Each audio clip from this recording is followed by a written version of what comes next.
Salam sejahtera selalu buat kita semua. Terima kasih atas kesempatan pada pertemuan kali ini.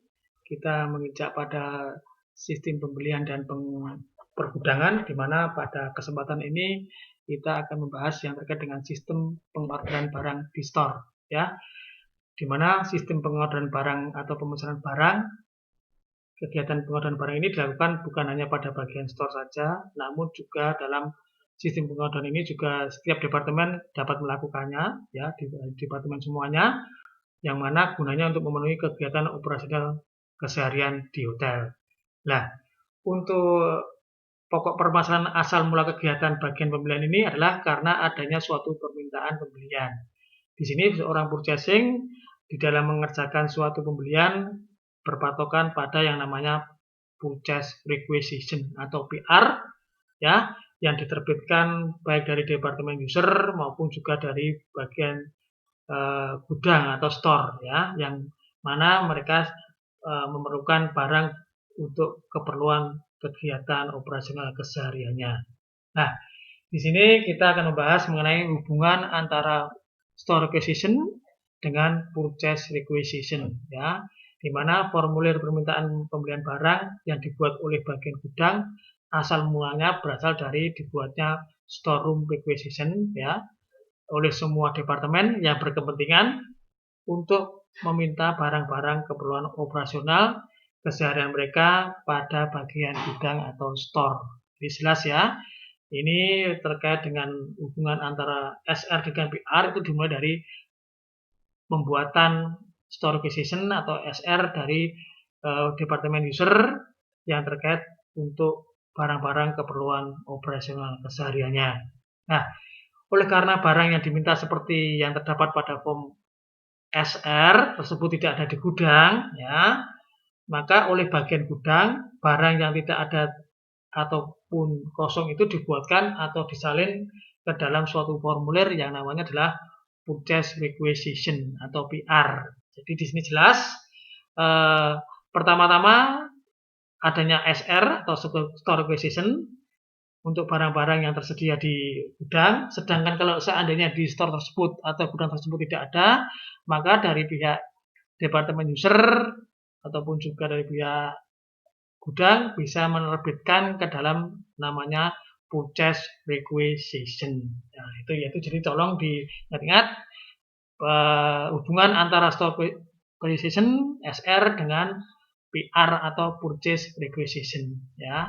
Selain itu dibuatnya purchase requisition juga bisa sebagai acuan untuk dijadikan sebagai persediaan baru yang tadinya tidak ada menjadi ada di general store, ya. Jadi sekali lagi SR ini sebagai jembatan awal diterbitkannya PR. Jadi kalau SR itu jelas barang-barang sudah ada di store, tetapi kalau purchase requisition itu barang-barang yang tidak ada di store dan sifatnya adalah urgent. Biasanya seperti itu, ya. Dan di sini kita bisa lihat bagian atau departemen yang sering membuat pemesanan pengorderan barang melalui purchase requisition. Itu ada bagian kantor depan atau front office, bagian tata geraha atau housekeeping, bagian maintenance atau pemeliharaan adalah engineering, bagian persona dia adalah human resource, ada bagian binato atau laundry, bagian pemasaran adalah sales and marketing, bagian keuangan adalah accounting, bagian keamanan adalah security, dan terakhir adalah bagian administrasi umum atau ANG. Nah, itu adalah gambaran dari departemen-departemen yang sering mengadakan suatu permintaan lewat purchase requisition. Nah, di sini ada kategori barang yang ada di store, barang-barang yang diminta atau di request langsung oleh bagian-bagian di atas selain bagian gudang, ya, tentunya. Ini kebanyakan bukan barang persediaan atau non-stock item. Jadi yang melalui PR tadi kebanyakan adalah barang-barang yang di luar gudang. Seperti contohnya seperti engineering. Engineering meminta suatu pralon atau katakanlah pipa yang digunakan untuk saluran air. Nah, itu harus melalui yang namanya PR, bukan SR. Dikarenakan apa? Barang tersebut tidak disediakan atau tidak ada di general store. dan barang tersebut sifatnya urgent, jadi tidak setiap hari atau setiap saat. Ya, makanya lewat purchase requisition. Barang-barang yang diminta dan dipakai langsung inilah yang kemudian disebut dengan istilah direct use purchase. Jadi begini ya pemahamannya, yang terkait dengan barang-barang direct purchase itu biasanya yang terkait dengan pengeluaran cash money ya, itu biasanya untuk kategori barang yang dibuat melalui PR dan biasanya nominalnya tidak begitu signifikan ya. Makanya langsung direct purchase. Tetapi kalau nilainya signifikan biasanya kita melalui vendor ataupun juga supplier ya, atau rekanan hotel itu ya. Jadi kategori barang seperti itu yang harus kita kondisikan, mana-mana yang harus kita buat melalui PR dan nanti diteruskan ke supplier, atau juga PR langsung di direct purchase atau dibeli langsung. Tuh. Nah, baik, di sini ada standar pengorderan pembelian stok di storeroom ya. Jadi ada sistem atau cara pembelian barang oleh perusahaan disesuaikan dengan jenis barang atau bahan yang akan dibeli dan juga disesuaikan dengan kemampuan finansial perusahaan itu sendiri. Jadi sistem pembelian barang ini menyangkut daripada kemampuan masing-masing finansial perusahaan ataupun hotel itu sendiri. Khususnya pada bagian pembelian atau purchasing adalah peredaran dokumen-dokumen yang dipergunakan dalam proses pengadaan barang seperti formulir purchase requisition yang dibuat oleh semua bagian atau departemen yang meminta barang dan juga storekeeper yang membuat pengorderan kepada purchasing untuk memenuhi stok barang-barang keperluan operasional hotel. Nah, di sini ya, ini ada beberapa komponen-komponen yang harus dipilah antara PR yang dibuat oleh departemen user dengan PR yang dibuat oleh bagian storekeeper atau bagian gudang. Selanjutnya diproses untuk mendapatkan otoritas atau persetujuan atasan yang berwenang sehingga akan menjadi suatu purchase order. Ya, dari purchase requisition kemudian mengarah kepada yang namanya purchase order. Nah, di sini kita bisa lihat step by step siklus dokumen atau dokumen flowchart dari yang terkait dengan sistem atau metode pengorderan barang. Di sini purchase requisition dibuat oleh staf bagian gudang dan berdasarkan pada minimum stok ya, lalu dikirim kepada bagian pembelian atau purchasing setelah ditandatangani oleh bagian store manager. Nah, jadi nanti setelah diketahui oleh store manager baru kita dikondisikan kepada bagian pembelian untuk dilaksanakan prosedur pembeliannya. Nah, yang kedua, oleh bagian pembelian atau purchasing, purchase requisition tadi diisi dengan harga ya barang yang akan dibeli, yang akan diambil dari 3 minimal daftar harga atau price rekanan, 3 supplier maksudnya ya, yang sudah menjadi langganan hotel. Contohnya di sini ada supplier UD Cahaya dan juga supplier Jala Sejahtera ya. Jadi dari 2 komponen supplier ini kemudian akan dicantumkan harga tersebut, diberikan tanda atau kode mana harga yang termurah dari hasil rekanan ini tadi ya. Ini bisa 2, bisa 3 rekanan. Yang jelas jangan 1 ya, tetap kita mengedepankan yang namanya menepis adanya monopoli perdagangan. Jadi kita cantumkan minimal 2 supplier ya. Syukur-syukur nanti bisa 3 atau 4 supplier yang menjadi rekanan kita untuk satu produk. Jadi nanti kita bisa mengkondisikan mana yang kuantitasnya baik, mana yang kualitasnya baik dari segi harga maupun juga dari segi pengadaannya. Jadi itu ya. Selanjutnya, setelah formulir purchase requisition lengkap dengan harga-harga dari price list tadi, kemudian PR tersebut dikirim ke bagian divisi pengendalian biaya. Kita tahu namanya apa? Cost control. Nah, untuk mendapatkan pengecekan kembali mengenai baik itu harga dan juga mengenai historisnya daripada supplier tadi bagaimana dengan kondisi hotel pada saat ini. Itu ya. Baik, setelah ditandatangani oleh bagian cost control dan accounting manager, kemudian PR tadi dikirim ke gudang atau departemen yang akan mempergunakan barang tersebut untuk dapat persetujuan dan tanda tangan mengenai kebenaran baik itu kualitas maupun kuantitasnya serta spesifikasinya yang diinginkan oleh departemen user. Jadi harus kita kondisikan ya. Jangan sampai nanti setelah barang datang ternyata tidak sesuai dengan harapan ya, begitu. Baik, Sekarang untuk yang terkait dengan penerbitan purchase order ya, atau PO. Setelah mendapatkan tanda tangan yang lengkap dari bagian-bagian yang berwenang, maka oleh bagian pembelian atau purchasing, barulah kemudian PR tersebut diproses menjadi PO. Nah, ini ya. Jadi sistemnya tadi kita bisa tahu dari SR ke PR. Kalau seandainya ini diterbitkan PR dikarenakan di gudang tidak ada barang, maka diterbitkan PR. Nah, setelah diterbitkan PR dengan beberapa macam vendor atau supplier, setelah itu nanti dikerucutkan kepada bagian cost control, baru dari bagian cost control sudah dikondisikan, maka akan diterbitkan yang namanya PO. Tentunya ini sudah melangkahi yang namanya terkait dengan kewenangan daripada setelah adanya tanda tangan dari cost control maupun juga finance manager ya, baru dikondisikan kepada PO. Nah, ini. Nah, di sini kita lihat bagian yang terlibat dalam proses pengadaan bahan. Ini apa saja? Departemen tentu jelas ya. Yang pertama adalah departemen yang memerlukan barang. Ya, departemen user ya.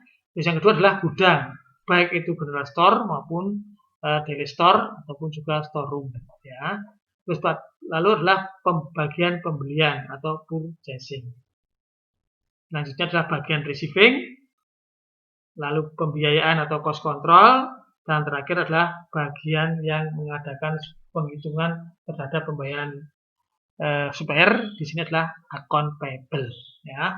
Account payable yang berkepentingan di dalam mengkondisikan yang terkait dengan pembelian atau pengeluaran uang kepada vendor ya. Makanya namanya account payable atau bagian hutang usaha. Baik, di sini akan kita lihat juga dokumen-dokumen yang digunakan selama proses pengorderan barang tadi. Yakni yang pertama apa? Purchase requisition. Nah, ini tadi sudah kita jelaskan di awal ya, atau PR, formulir yang mencatat permintaan pembelian barang yang biasanya disiapkan gudang atau departemen outlet atas dasar persediaan minimum. Ya, bisa dari departemen user maupun juga dari gudang. Nah, selanjutnya setelah adanya PR, disusullah yang namanya PO atau purchase order. Yakni apa? Formulir yang mencatat pemesanan barang untuk kebutuhan operasional hotel. Sudah fix akan dikondisikan pada yang namanya purchase order. Nah, di sini ada juga dokumen yang namanya apa? Memorandum invoice atau MI. Yakni apa? Pencatatan pembelian barang yang diterima dari supplier sebagai tanda bukti barang tersebut sudah diterima dengan baik. Jadi intinya setiap ada pembelian barang dan nanti kita akan melibatkan supplier atau vendor, maka pada saat penerimaan itu harus dicantumkan yang namanya MI atau Memorandum Invoice. Jadi dicatat semuanya yang terkait dengan pembelian, apakah sudah diterima dengan baik pada saat penerimaan tadi. Jadi ada barang buktinya, ada tanda buktinya, ada isinya untuk mengkondisikan mengenai pembelian barang. Selanjutnya ada istilah daily receiving report, yaitu apa? Rekapitulasi pencatatan penerimaan barang untuk kebutuhan operasional hotel. Jadi semua kebutuhan barang itu direkap dalam yang namanya daily receiving report. Ya, itu adalah direkap semua pembelian barangnya, yang mana nanti kita bisa tahu history yang akan kita kondisikan seandainya nanti kita perlu lagi. Yang kelima adalah quantization analysis price. Ini apa? Merupakan daftar harga dari barang-barang yang akan dibeli yang digunakan sebagai pembanding. Nah, ini harus ada istilahnya kompetitornya ya. Jadi ada pembandingnya. Jangan sampai nanti kita hanya tunggal saja tapi tidak ada pembandingnya ya. Ini adalah quantization analysis price ya. Kualifikasi yang terkait dengan analisa harga. Itu. Selanjutnya adalah bin card. Merupakan kartu barang yang menyebutkan nama barang, barang masuk, barang keluar, serta sisa barang. Atau namanya adalah kartu persediaan barang. Ini biasanya diletakkan di tiap rak-rak yang ada di store. Gunanya apa? Untuk mengkondisikan penataan yang teratur, yang nantinya bisa mengkondisikan barang masuk, barang keluar, maupun barang yang menjadikan fast moving atau barang-barang slow moving. Selanjutnya adalah cardek. Cardek adalah kartu barang yang menyebutkan nama barang, ukuran, harga satuan, barang masuk, barang keluar, dan sisa barang. Ya, ini biasanya cardek ini digunakan sebagai alat kontrol oleh bagian cost control. Ya, ini adalah cardek. Nah, di situ nanti ada pembeliannya berapa, pengeluarannya bagaimana, dan akhirnya analisa untuk masing-masing barang tersebut kira-kira bagaimana rata-ratanya. Nah, itu. Nah, sekarang kita menginjak pada yang namanya klasifikasi transaksi pembelian. Nah, ini ada beberapa klasifikasi mengenai pembelian. Kita bisa lihat, yang pertama adalah pembelian kontan ya, oleh broadcasting, yang mana adalah pembelian yang dilaksanakan secara cash and carry. Kebiasaan yang umum pada waktu sekarang yaitu jangka waktu 1 bulan pun dianggap kontan. Itu salah satu contohnya ya. Jadi kontan itu tidak langsung cash money tapi bisa berjangka ya sampai 1 bulan. Ya. Jadi istilahnya cash tempo 1 bulan itu maksudnya seperti itu. Baik, yang kedua adalah pembelian secara kredit. Yang mana persetujuan antara pembeli dan penjual di mana pembayaran atas barang yang dibeli dilakukan kemudian sesuai batas waktu yang ditentukan. Jadi ada tahapan waktunya. Ya, ini adalah secara kredit. Selanjutnya ada yang ketiga adalah pembelian secara tender, yaitu pembelian yang dilaksanakan apabila menyangkut nilai cukup besar. Ya, misalnya di sini perusahaan perkebunan pengadaan cangkul dan jumlah yang besar, atau juga di hotel ya ada suatu pengadaan aset yang besar, yaitu mungkin bisa berupa furniture atau juga berupa keperluan housekeeping, semacam pengadaan matras atau tempat tidur atau spring bed. Itu juga nantinya akan dikondisikan pembelian secara tender yang mana itu menyangkut aset soalnya ya, yang menyangkut aset dan juga menyangkut nominal yang tidak sedikit. Itu adalah klasifikasi transaksi pembelian. Nah, di sini yang keempat adalah pembelian dengan cara impor. Ya, adalah pembelian dengan menggunakan prosedur impor dengan memanfaatkan letter of credit atau LNC. Ya, itu adalah yang terkait dengan cara impor.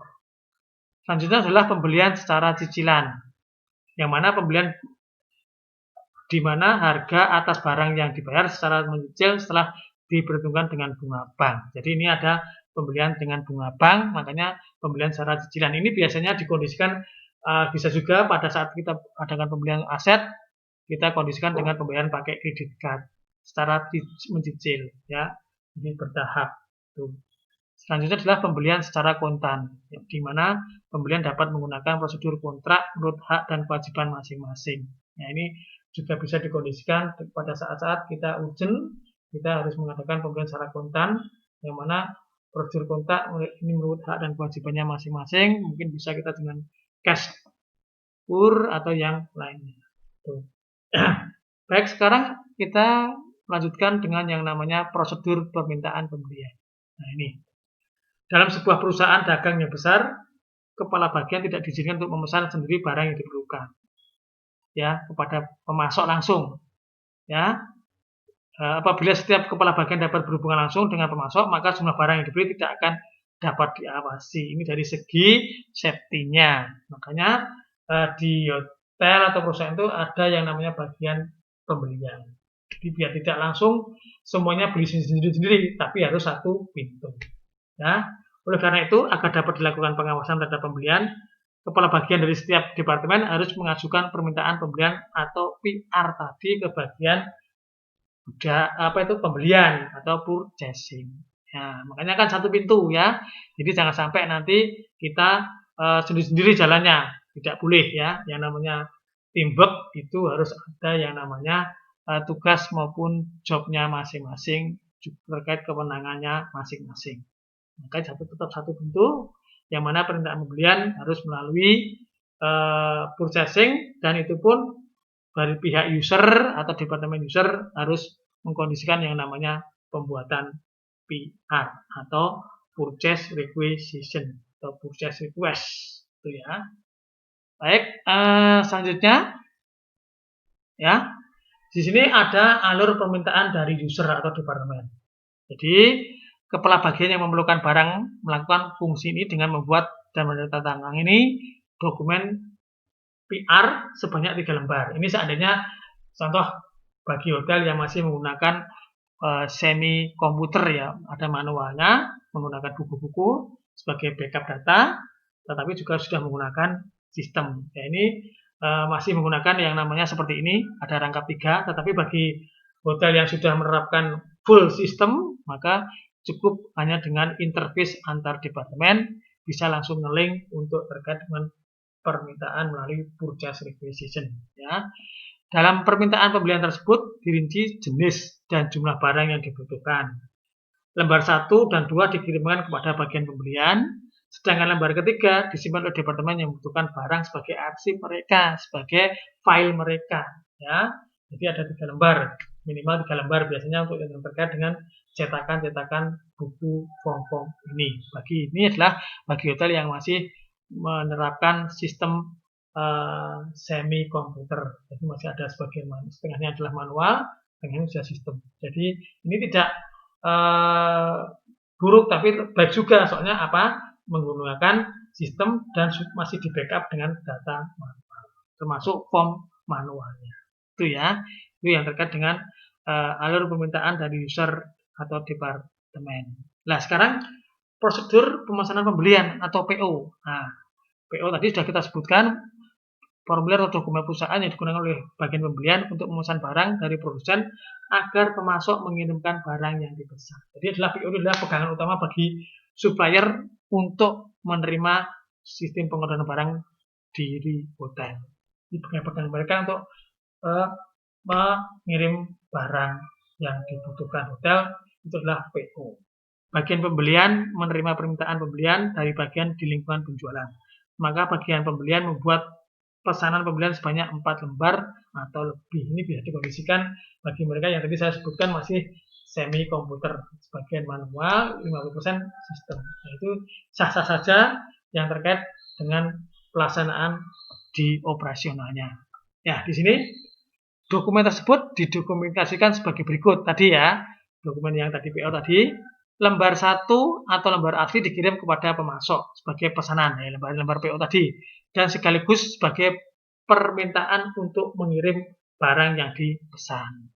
Itu ya yang lembar pertama, digunakan untuk vendor atau supplier.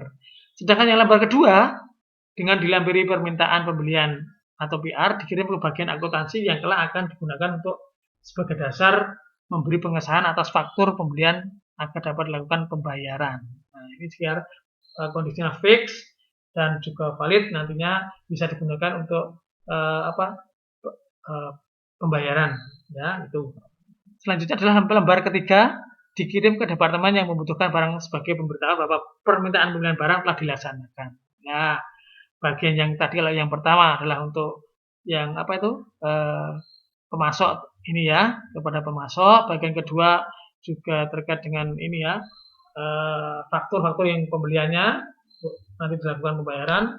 Lembar yang ketiga dibentukkan bagi departemen yang meminta pembelian tersebut untuk arsip mereka ya.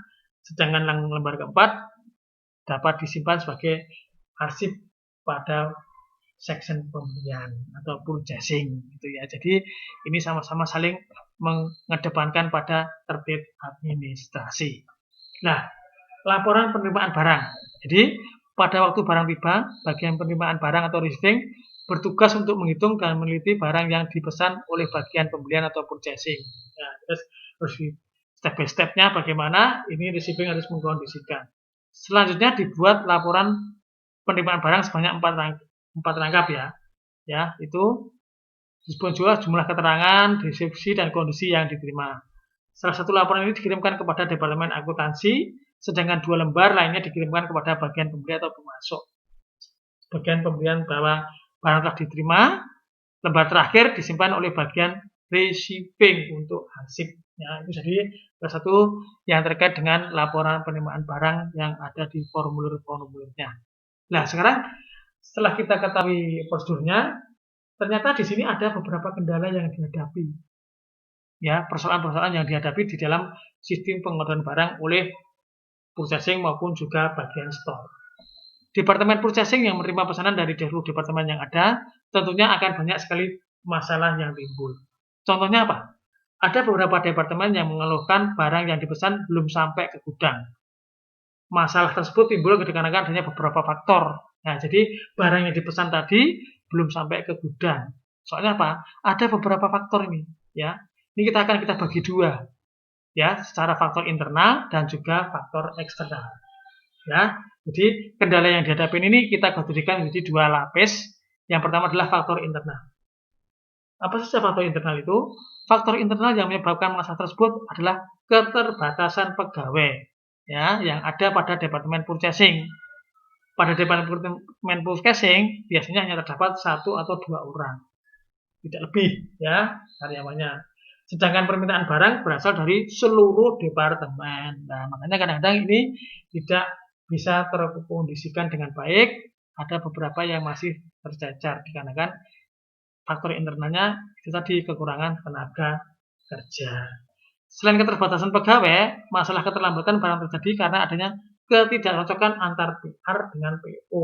Nah, ini kadang-kadang begitu. PR-nya seperti ini, ternyata di PO-nya seperti itu, dan barang yang datang tidak sinkron. Nah, jadi harusnya di sini apa? Antara PR, PO, dan barang yang datang itu sinkron, sesuai permintaannya. Ya, bahkan ini yang paling riskan adalah terkait dengan barang-barang yang diperlukan oleh engineering. Itu sangat riskan sekali ya. Ya, baik. Selanjutnya adalah faktor eksternal. Faktor yang dari keluar, yang dari luar. Apa saja itu? Faktor eksternal yang mempengaruhi keterlambatan barang diantaranya adalah barang yang ada di supplier sedang kosong. Nah, ini barang yang di supplier sedang kosong, sehingga pihak perusahaan memesan kepada supplier lain. Ini membutuhkan waktu juga. Jadi keterbatasan daripada feedback antar supplier tadi. Selain dari supplier, keterlambatan barang terjadi karena faktor yang tidak terduga. Seperti apa? Jalanan macet. Nah, ini sudah seperti ini, apalagi ada kecelakaan. Nah, ini sudah menjadi beda ya pemahamannya. Jadi kalau seperti ini ya mau tidak mau kita harus istilahnya bijak dalam melaksanakan menghadapi yang terkait dengan persoalan ini. Ada juga faktor tertundanya jatuh tempo pembayaran kepada setiap vendor dikarenakan keadaan perusahaan yang bersangkutan baru mengalami keterbatasan cash flow. Ya, jadi ini begini. Kadang-kadang vendor atau supplier itu tidak atau kurang berkenan seandainya terlalu lama jangka temponya. Ya, makanya seperti katakanlah ini tidak melebihi 1 bulan. Nah, ternyata perusahaan tersebut cash flow-nya kurang baik, maka mundur menjadi lebih dari 1 bulan. Nah, di sini harus menjadi kehatian juga terkendala-kendala yang terkait dengan eksternal tadi. Itu ya. Baik, sebagai catatan saja untuk mengakhiri dari pertemuan kali ini, yaitu yang pertama adalah apa? Pemeriksaan barang oleh receiving harus teliti, ya. Pemeriksaan barang oleh bagian receiving harus teliti. Untuk pemeriksaan baik itu kuantitas, ya, diharuskan memakai alat timbang kuantitas ya. Dan dalam perhitungan barang harus cermat. Untuk pemeriksaan kualitas, receiver harus mengetahui standar barang tadi, ya. Barang yang diterapkan tadi oleh hotel itu standarnya bagaimana, ya. Yang terkait untuk harga maupun delivery receipt ya, cukup menyamakan antara harga dan delivery difaktur dengan PO. Nah, itu salah satu yang terkait dengan pemeriksaan barang oleh receiving. Lalu untuk berkas rangkap 3 yaitu PO, faktur, dan receiving report, duplikat yang telah disatukan oleh receiver disimpan di receiving sebagai file atau data bukti. Dan berkas duplikat ini kemudian diserahkan kepada akun payable atau bagian hutang untuk pengakuan hutang usaha, sedangkan berkas asli diserahkan kepada supplier pada saat nantinya mengkondisikan untuk istilahnya apa ya, pembayarannya ya ke hotel itu bagaimana. Jadi nanti bisa dirancangkan seperti itu. Demikian yang dapat saya bagikan pada sesi ini. Mudah-mudahan nanti kedepannya kita bisa lebih ini lagi bermanfaat lagi yang pada sesi berikutnya ya terhadap sistem pembelian dan pergudangan. Demikian dari kami, salam sehat selalu dan tetap semangat untuk berkarya.